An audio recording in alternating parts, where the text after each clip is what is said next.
سلام، امیدوارم حال همتون خوب باشه. من فاطمه حسام هستم از استودیو رویای روشن. اینجا ما تصمیم گرفتیم که یک سری ویدیوها تهیه کنیم برای کسانی که علاقه‌مندن انیمیشن رو از پایه یاد بگیرن. زمانی که ما انیمیشن رو شروع کردیم به یادگیری، برای یه سری چیزای ریز و جزئی یا لازم بود ویدیوهای خارجی رو نگاه کنیم که اصلا متوجه نمی‌شدیم چی به چیه، یا اینکه لازم بود یه سری ویدیوها رو خریداری بکنیم. حالا ما تصمیم گرفتیم برای کسانی که حالا یا خودشون علاقه‌مندن به یادگیری، دارن به صورت جداگانه یاد میگیرن یا توی مدرسه یا هر جای دیگه‌ای نیاز دارن یه سری چیزا در مورد انیمیشن، قواعدش، نرم افزارها و هر چیز دیگه‌ای بدونن، براشون این ویدیوها رو تهیه کنیم تا توی فضای صمیمانه در کنار هم دیگه بتونیم انیمیشن رو بهتر یاد بگیریم و دوستش داشته باشیم. خب دوستان، بریم شروع کنیم برای معرفی نرم افزار یا بهتر بگم اپلیکیشن. خب چرا فیلیپ کلیپ؟ ببینید، شما زمانی که انیمیشن رو شروع میکنید لازم دارید که یک فضای ساده در اختیارتون باشه که بتونید راحت کاراتون رو انجام بدید. همون اول برید سراغ یه سری نرم افزارهای سخت سیستمی مثل چه بدونم ادوب انیمیت، اونا هم خیلی آسونن ها، ولی خب در شروع شما لازم دارید که آروم آروم و آهسته برید جلو.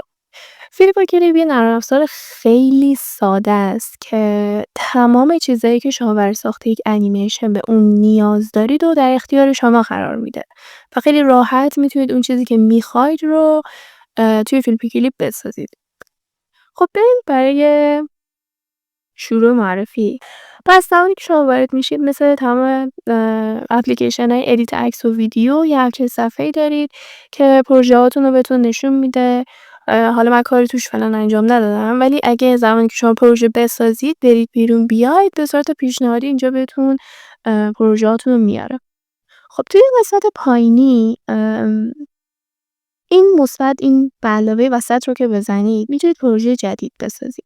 برای پروژه داشتن شما حتما باید اسم انتخاب کنید. زمانی که اسم نذارید به شما نمیتونید پروژه‌تون رو بسازید. حتما براش اسم انتخاب کنید. من میذارم معرفی. خب یه سری موارد اینجا هست، خیلی موارد مهم و به درد بخوری هن. از همینجا میتونید انتخاب کنید و بعدا هم خب یه سریشون رو میتونید تغییر بدید. تو سمت راست تصویر ما 4 تا گزینه می‌بینیم. گزینه از سمت راست بخوام بگم، گزینه‌ایه که به شما یه سری تصاویر آماده و یک سری پترن‌های آماده برای بک‌گراند کارتون بهتون میده که خب با توجه به اون چیزی که بهش نیاز دارید میتونید انتخاب کنید. تصاویر خوبی هم داره و خیلی هم به درد بخوره. مورد بعدی هم که میتونید رنگ انتخاب کنید برای بک‌گراند کارتون. مثلا انگار که شما یه کاغذ رنگی قرمز می‌ذارید زیر دستتون و شروع می‌کنید به طراحی کردن روی اون. مورد بعدی هم که گالری است. توی گالریتون می‌تونید عکسی که دارید رو وارد بکنید و بعدش هم با دوربینتون عکس بگیرید و همون لحظه عکس رو ببرید داخل بک‌گراندتون و روی همون کار بکنید. اینا به درد انیمیشنای مثلا استاپ موشن و اینا خیلی می‌خوره و خیلی به درد بخوره. خب بریم توی قسمت سمت چپ. توی اولین مورد ما سایز تصویرمون رو داریم. شما زمانی که روی این میزنید به شما یه سری چیزای آماده داده. مثلا داره صحبت میکنه در مورد کیفیت و سایز تصویرتون.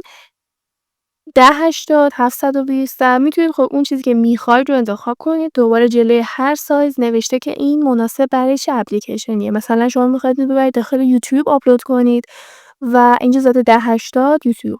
حالا نه، میخواید داخل تیک تاک بذارید کیفیت 1080 توی تیک تاک، نسبت به سایز اون برنامه‌ای که دارید میبرید خودش کادر رو براتون درست میکنه و سایز تصویرتون رو اوکی میکنه. خیلی اوکیه. خب حالا توی قسمت سمت راستی شما میتونید به صورت دستی این اعداد اینو تغییر بدید. برای مثال من الان نمیتونم تغییر بدم چون فیلتر شکمم روشن نیست، ولی خودتون حتما امتحان کنید و متوجه بشید که چقدر تاثیر داره. این مورد وسط که یه حالت زنجیره، اگر این مورد فعال باشه زمانی که شما مثلا این 1080 رو تغییر بدید، عدد روبروی اون نسبت به این عدد تغییر میکنه خودش به صورت اتومات و اون چیزی که نرماله و باید باشه و مناسبش رو انتخاب میکنه. ولی اگر این مورد فعال نباشه شما اینو تغییر بدید اون تغییر نمیکنه. و سایزی میشه که دوباره خودتون باید دستی اونو اعمال بکنید. حالا من هم میذارم روی همین یوتیوب 1080. خب این سایز ما انتخاب شد. گزینه بعدی چیه؟ فریم کار ما هست. ما میدونیم که زمانی که یک انیمیشن ساخته میشه برای هر 1 ثانیه 24 فریم طراحی میشه و الان اینجا شما نگاه کنید تو سمت راستی من زمانی که روی 24 فریم میذارم برای من داره یک نمونه نشون میده. میگه وقتی روی 24 فریم باشی حرکتی که داری میکنی انقدر نرمه و انقدر زیبا و عالیه. حالا من میذارمش مثلا روی 10 شما ببینید تغییر حرکت صحبتی نیست، کاملا مشخصه.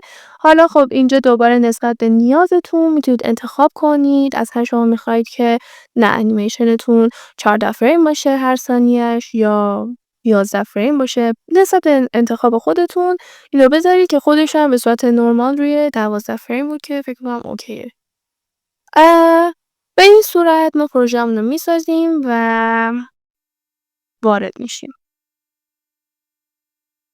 خب زمانی که شما وارد میشید یه همچین صفحه کاری در اختیار شما قرار گرفته. توی سمت چپ تصویر ما یه سری ابزار داریم که ابزارین که ما بدون اینا در واقع نمیتونیم انیمیشن بسازیم. مورد اول چیه؟ قلم من هستش. اینجا تنظیمات قلم من برای من نشون داده میشه. روی براش که من بزنم به من انواع براشایی که دارم یه سریاش بازه میتونید انتخاب کنید. انواع اینا رو به من نشون میده.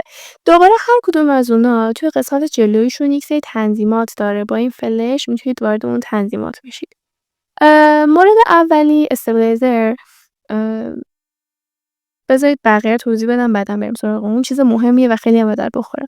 مورد بعدی هم که ضخامتشه و ببینید خب یه چیزی مثل سایز میمونه. شما زمانی که اینو انتخاب میکنید سایز کارتون تغییر میکنه.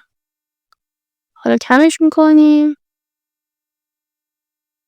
و باز هم تغییر میکنه. خب این در مورد ضخامت. اوپاسیتی چیه؟ اوپاسیتی یا شفافیت کارتون کاری میکنه که قلم شما یه جورایی کمرنگ بشه، شیشه‌ای بشه، عین یه تلق بشه. زمانی که روی 100 باشه دیدید که براش من چه شکلی بود؟ به این صورته. اما زمانی که من بیام اوپاسیتی براشمو کم بکنم و بخوام یه چیزی بکشم ببینید در واقع اتفاقی که افتاده کار منو کمرنگ نکرده، کار منو شفاف کرده، یک لایه نازک کرده. شما میتونید اون تصویر زیری رو ببینید از داخل این طرحی که دارید میکشید. این هم کاریه که اوپاسیتی انجام میده. قسمت آخری هم که در مورد رنگ کارتونه. حالا برمیگردیم روی استابیلایزر یا همون قسمت اولی. ببینید این مورد خیلی مورد جذاب و خوبیه که خیلی هم تو طراحی به درد میخوره. زمانی که این مورد رو من روی 0 بذارم میخوام یه حالت کوه بکشم. این کوهیه که من اینجا طراحی کردم. خطوط منو ببینید. با لرزش دستم یه سری ایرادات توی خطایی که کشیدم به وجود اومده. اما حالا من دوباره برمیگردم توی تنظیمات استابیلایزر. اینو من بالا قرار میدم. حالا 100 خیلیه. شما نسبت به اون نیازی که دارید میتونید اینو انتخاب کنید. ببینید الان من میخوام دوباره همون کوه رو بکشم. چی کار میکنه؟ یه ذره به حرکت‌های شما دیلی میده و این دیلی برای چیه؟ برای اینه که بتونه ایراداتی که با لرزش دست شما به وجود اومده اونا رو از بین ببره و یه سری خطوط نرم و صاف به شما تحویل بده. تغییرش رو ببینید خیلی واضح و خیلی به درد بخوره و نسبت به نیازتون میتونید ازش استفاده بکنید. خب اینم از تنظیمات براش هاتون. خب قسمت خطکش. زمانی که شما قسمت خطکش رو بزنید برای شما یک سری تنظیماتی زیر فعال میشه. خب مورد اولی همین خطکش صافه که از وسطش بگیرید اینجوری میتونید تغییرش بدین. از این دایره های بغلی بگیرین میتونید بالا و پایینشون بکنید به این شکل و زمانی هم که سعی کنید یک خطی رو بکشید، خطتون محدود شده و همین خطکشی که برای شما ایجاد کرده. من نمیتونم به این شکل بکشم. میخوام عمودی بکشم ها، ولی خودش محدود کرده حرکت منو و فقط داره در راستای این خطکشی که من گذاشتم خطوط رو ایجاد میکنه.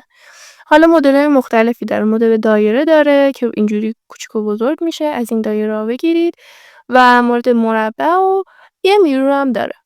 مدل آیناش اینجوریه که شما هر چی تو این سمت بکشید در اون یکی سمت هم ایجاد میشه و خیلی چیز جالبیه و میتونید تو طراحی‌ها بهتون کمک بکنه. خب براش همون تموم شد. حالا میخوایم که با پاک‌کنمون اونو پاک بکنیم. دعوی کوچیک بزرگ کرده. ببینید براش‌های پاک‌کنم دقیقاً هم براش‌هاییه که توی مداد بهتون داده و میتونید دوباره همون تنظیمات رو بهش بدین و کوچیک و بزرگ کردن سایز براشتون هم اینجوریه که مثلا دستتون رو میذارید روی سایز، زمانی که به بالا بکشید اون بزرگ میشه، به پایین بکشید دستتون رو براشتون کوچیک میشه. حالا توی پاک‌کن ما یه گزینه فید داریم. فید شما چیه؟ زمانی که فیدتون بالا باشه اینجوریه که اگه من اینجا رو پاک بکنم می‌بینید یک هاله فید شده کنار این خطی که من پاک کردم ایجاد میشه. ولی زمانی که من اینو بکشم، ببینید زمانی که فیدم توی بالاترین حد خودش باشه دیگه اون هاله فید شده دورش وجود نداره و خط تیزی رو پاک میکنه، دیگه نرم نیست. اینم از این قسمت آلفا، قسمت پایینی. اگه این بالا باشه که من یه حرکت میکشم طرحمو کامل پاک میکنه. اگه بیارم پایین ببینی من انگار که دارم پاک‌کنمو کمتر فشار میدم و لازم دارم که چند بار رو بکشم رو طرحم تا این طرح من پاک بشه. اینم از توضیحات پاک‌کن، چیز ساده‌ایه. و مورد بعدی ابزار سلکتمونه. ابزار سلکت به این شکلی که شما زمانی که روی ابزار سلکتتون میزنید دیگه براشی برای شما فعال نیست. در واقع یک گزینه سلکت میاد. مثلا من میخوام این قسمت رو سلکت کنم. سلکت که میکنم اون طرحی که من کشیدم رو برای من سلکت میکنه. یه چند تا گزینه برام فعال میشه. مورد اول زمانی که من اینو کوچیک و بزرگ بکنم تمام شکلم به یک اندازه بزرگ و کوچیک میشه. اما اگر گزینه بغلیش رو انتخاب بکنم من روی هر نقطه‌ای که دستم رو بذارم نقطه‌ای که توی اون قسمت باشه رو برای من کوچیک و بزرگ میکنه. ببینید مثلا من این قسمت رو میخوام بگیرم و بکشم و بزرگش بکنم. توی طراحیاتون شاید به دردتون بخوره و بتونید ازش خوب استفاده بکنید. حالا یه کار دیگه‌ای هم 2 تا گزینه دیگه‌ای هم که در اختیارتون گذاشته فلیپه. فلیپ که به سمت راست حالت آینه‌ای طرحتون رو براتون برعکس میکنه، یه دونه هم به سمت از بالا به پایین کارتون رو میچرخونه. حالا یه گزینه اریزر هم داری که زمانی که سلکت کردید مثلا حال ندارید پاک کنید کل طرحتون رو سلکت میکنید، اریزر رو میزنید و کل طرح رو براتون پاک میکنه. حالا یک مورد دیگه ای هم داره، شما سلکت رو میتونید بزنید و میتونید یک تیکه از اون کاری که میخواید رو انتخاب کنید و حالا میخواید دیگه اونجا رو تغییر بدید. تغییراتی که لازم دارید رو روش ایجاد میکنید. اینم از ابزار سلکت. اینم از ابزار رنگ. خود ابزار تی یا ابزار تایپتون شما زمانی که فونت رو میزنید فونت های مختلفی داره و مثلا من اینو انتخاب میکنم بعد میام اد فونت رو میزنم چیزی که میخوام اونجا تایپ میکنم. اینم سایزشه که از این قسمت میتونید تغییر بدید. اینجا به صورت دستی هم میتونید از طریق این مکعب هایی که توی ضلع های اون قرار داده تو گوش های اون قرار داده میتونید ازش استفاده بکنید و رنگش هم که از اون پایین میتونید انتخاب بکنید.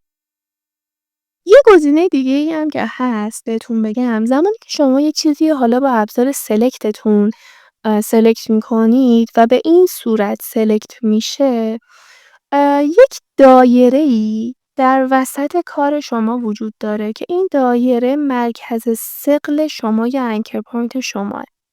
زمانی که شما اینجا باشه و بخواید کارتون رو بچرخونی بر اساس این دایره کار شما میچرخه.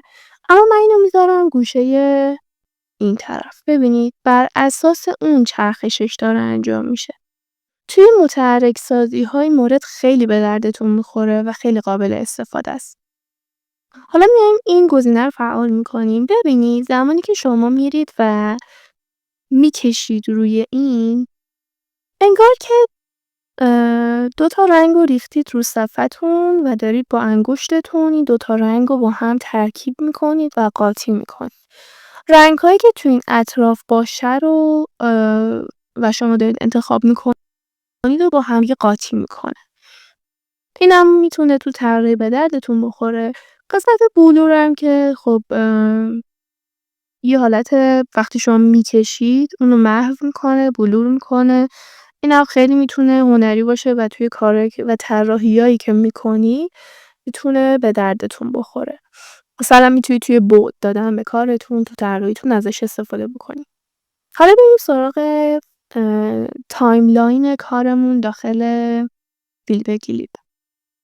خب ببینید دوستان، شما هر نرم افزاری که مربوط به فیلم و انیمیشن باشه رو دانلود بکنید، شما یک قسمت خیلی مهم دارید و اون قسمت تایملاینتونه. این تایملاین چیزیه که باعث میشه که ما بتونیم یک انیمیشن یا یک فیلم رو بسازیم و جاییه که به شما فریم هاتون رو نشون میده. در این مثال من میخوام اینجا توی تایملاینم، تو قسمت تایملاینم شروع کنم به ساختن انیمیشن. ببینید الان من رو فریم 1 هستم. میگم که میخوام این حالت موشن گرافی حرف رویای روشن رو داشته باشیم اینجا. میام حرف R رو میذارم و توی این قسمت قرارش میدم. حالا من لازم دارم که برم توی فریم بعدی. با این علامت مثبتی که این پایین قرار داره، من یک فریم دیگه ایجاد میکنم. خب الان رفتیم فریم دوم. الان میخوام حرف O رو بذارم.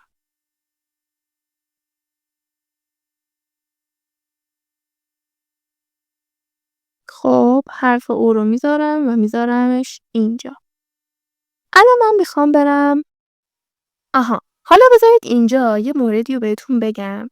ببینید شما الان خب متوجه شدید که به این شکل ما با این مثبتی که اینجا قرار داره فریم هامون رو میسازیم و میریم فریم بعدی همون طریقی که میخوایم رو میسازیم. یه چیزی که هست اینجا اینه که شما زمانی که میرید فریم بعدی، اون فریم قبلی رو به شما نشون میده.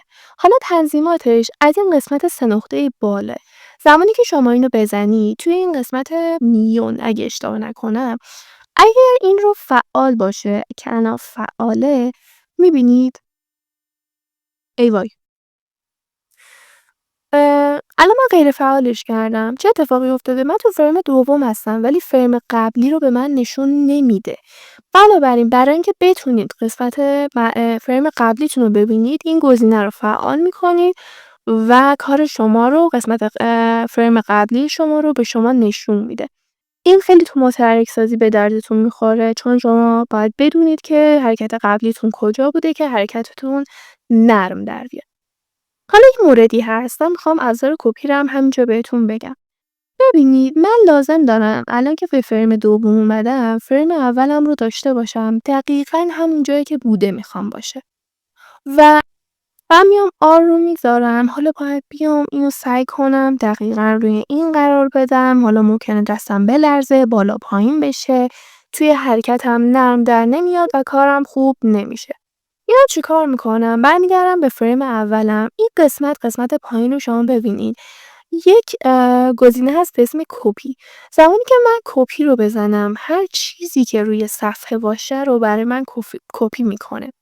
اما من میتونم ابزار سلکت هم استفاده کنم. مثلا من اینجا چند تا طرح دارم، یکی از اونها رو انتخاب میکنم و وقتی که کپی رو میزنم فقط اون موردی که سلکت کردم رو برای من کپی میکنه. کپی رو میزنم، میرم توی فریم دومم و پیست رو میزنم. دقیقاً همون جای قبلی که بود برای من این رو کپی میکنه. حالا من میخوام برم فریم بعدی. دوباره میام کپی رو میزنم تا دقیقاً همین طراحی که انجام دادم، حالا فونتی که قرار دادم برای من کپی بکنه. میرم توی فریم بعدی و دوباره پیست رو میزنم. خب الان میبینید که توی فریم سوم من برای من دقیقا همین مورد رو کپی کرده. حالا دوباره میخوام حرف بعدی رو بذارم. خب همونطور که میبینی من این فونت ها رو اینجوری قرار دادم اینجا و اومدیم به اینجا. اما حالا به این مورد دقت کنید که من انیمیشنم رو روی 12 فریم در ثانیه قرار دادم و الان من اینجا 6 تا فریم ایجاد کردم، پس کمتر از 1 ثانیه میشه. اما خب همین رو ببینید. خب همونطور که میبینید به راحتی ما الان تونستیم یه موشن گرافیک بسازیم و خیلی جالبم در اومد با اینکه کمتر از 1 ثانیه است. خلاصه خواستیم بهتون بگیم که خیلی نرم افزار خوبیه و خیلی راحت میتونید باهاش انیمیشن‌ها و موشن گرافیکایی که لازم دارید و به ساده‌ترین شکل ممکن بسازید. قلم‌های خیلی خوبی هم داره برای طراحی‌های دستی که میتونید از اونم استفاده کنید. ببینید ما توی قسمت سمت راستمون یه گزینه داریم، گزینه لایه.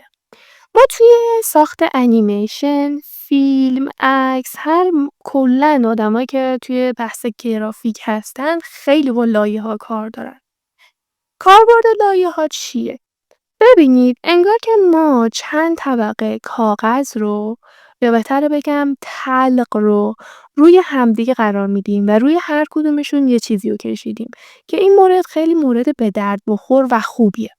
ببینید زمانی که شما توی مثلا لایه اول هستید و میاید تو فریم اولتون هستید و میاید یک لایه دیگه ایجاد میکنید. ببینید این لایه روی لایه اولتون هستش.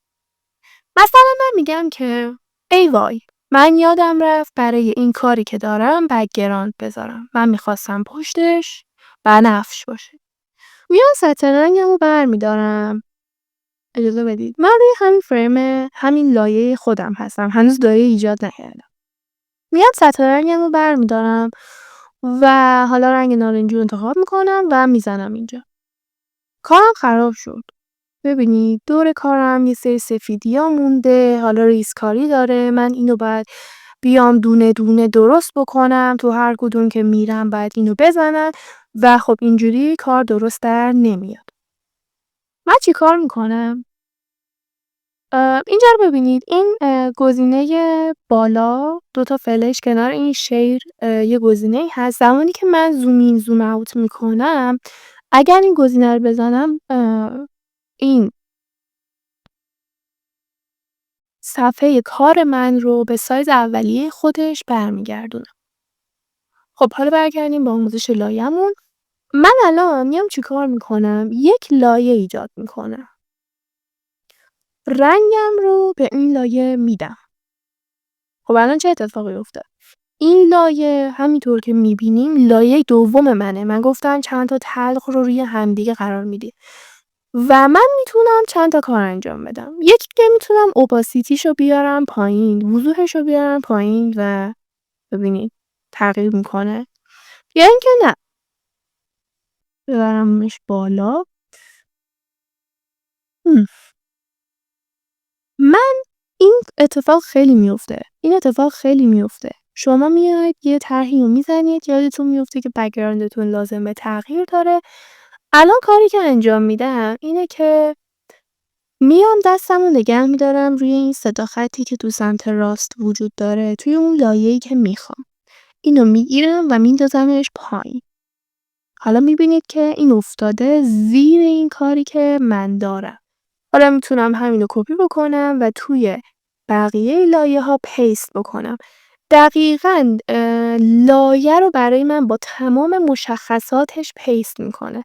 یعنی اگر من اینجا این لایه رو توی فریم دوباره قسمت بالایی ببرم و کپی کنم پیستش بکنم این طرف، ببینید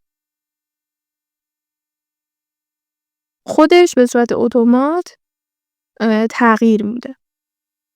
خب حالا میتونید برید توی تمام لایه‌هایی که دارید و اینو پیستش بکنید.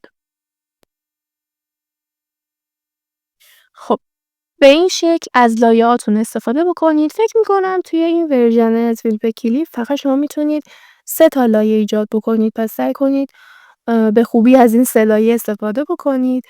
و اینکه یه خوبی دیگه‌ای که لایه‌ها داره که بذارید بهتون بگم، اینه که زمانی که شما الان اینجا یه کاری رو ایجاد کردید، حالا فکر کنید که ما این کارمون روی همین لایه رنگیمون بوده.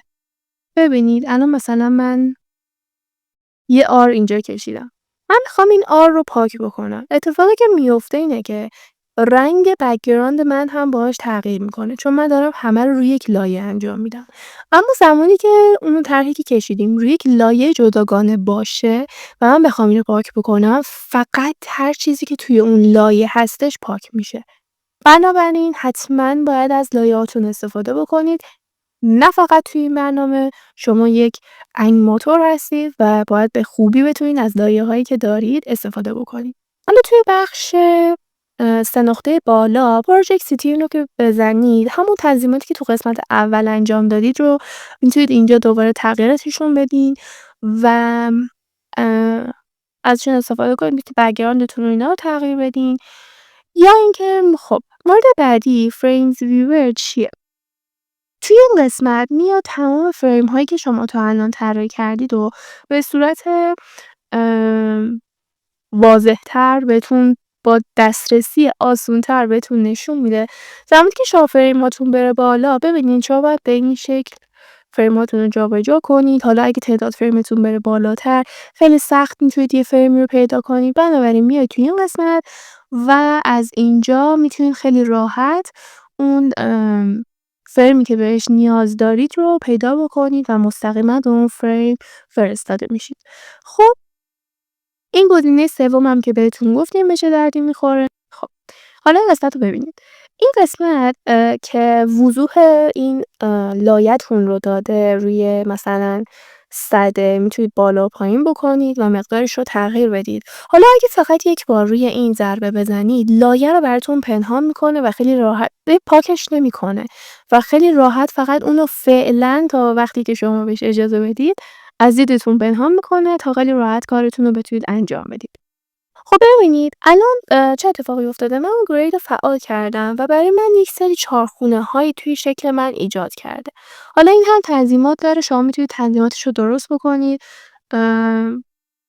میزان وضوحشه، سایزشه، میزان اندازه فاصله هاشه و آره. حالا به چه دردی میخوره؟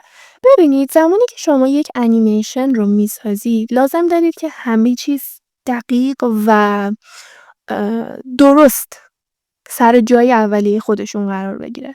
الان شما نگاه کنید، این یه مقدار از این خطوط زده پایین‌تر و من میتونم که با استفاده سلکت و این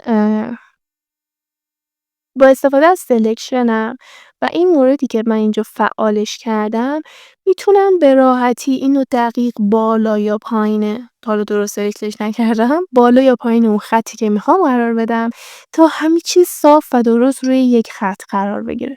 حالا این فونتش خودش مدلش کج و موجه، ولی خب خیلی مورد به درد بخوریه و تو طراحیاتون خیلی به دردتون میخوره.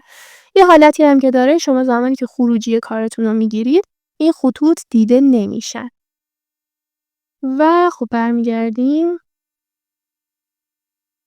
اد ایمیج هست، اد ویدیو هست که شما رو به گالریتون میبره و میتونید ویدیو و عکستون رو واردش بکنید. گزینه ماجیک کات هم هست که به فیلتر شکن نیاز داره و فعلا نمیتونیم بهتون توضیح بدیم. خب این قسمت سمت چپ اودیو که به شکل موسیقی هست، شما زمانی که اینو میزنید میتونید موسیقی و صدا رو به انیمیشنتون اضافه بکنید. قسمت به علاوه سمت چپ رو ببینید. زمانی که روی این میزنید شما چند تا مورد براتون میاره. Voice AI، Audio Library. زمانی که شما این رو میزنید از کتابخانه خود نرم افزار فیلیپ کلیپ یه سری حالا صداهای آماده میتونید استفاده کنید که اینم باز به فیلتر شکن نیاز داره. اودیو ریکوردر هم که شما میاید صداتون رو ضبط میکنید و از اون صدا استفاده میکنید و از اینجا هم که میتونید آهنگ‌ها و صداهایی که دارید به صورت آنلاین توی حافظه گوشیتون هست از اونها، چرا گفتم آنلاین، به صورت آفلاین از اونها استفاده بکنید. خب این موارد هم اینجا هستن. دوباره اونا رو که بذارید اینجا یه سری تنظیمات صوت و صدا داره که میتونید از اینجا ازشون استفاده بکنید. توی چند تا مرحله میتونید صدا رو بذارید و روی انیمیشنتون صدا قرار میگیره. خب بریم برای خروجی گرفتن از کارمون. زمانی که این 3 نقطه سمت راست رو میزنید و وارد این صفحه میشید، فقط کافیه این قسمت قرمز رنگ میک مووی رو بزنید تا دوباره یک دور به شما اون تنظیمات پروژه‌تون رو نشون میده. میتونید تغییرش بدید یا اینکه نمیخواید همین باشه. توی قسمت فرمت شما میتونید فرمت کارتون رو انتخاب بکنید. میخواید MP4 باشه یا اینکه میخواید گیف باشه. خب حالا من میخوام همین MP4 باشه، یا اینکه اگه صدا نداره میتونید به صورت گیف از اون استفاده بکنید، حالا نسبت به نیازتون. خب من انتخاب میکنم میک مووی و به همین راحتی انیمیشن شما رو ساخت و میتونید از این قسمت ببینید اونو. کمتر از 1 ثانیه هم هست، هنوز 12 فریم نشده، ولی خب بله. خب امیدوارم که از این آموزش خوشتون اومده باشه. خیلی ممنونم که تا اینجای ویدیو همراهمون بودین. امیدوارم بتونید به خوبی از این نرم افزار استفاده بکنید و انیمیشن های خوب و خوشگل و جذاب بسازید. اگر ساختید حتما بهمون نشونشون بدین.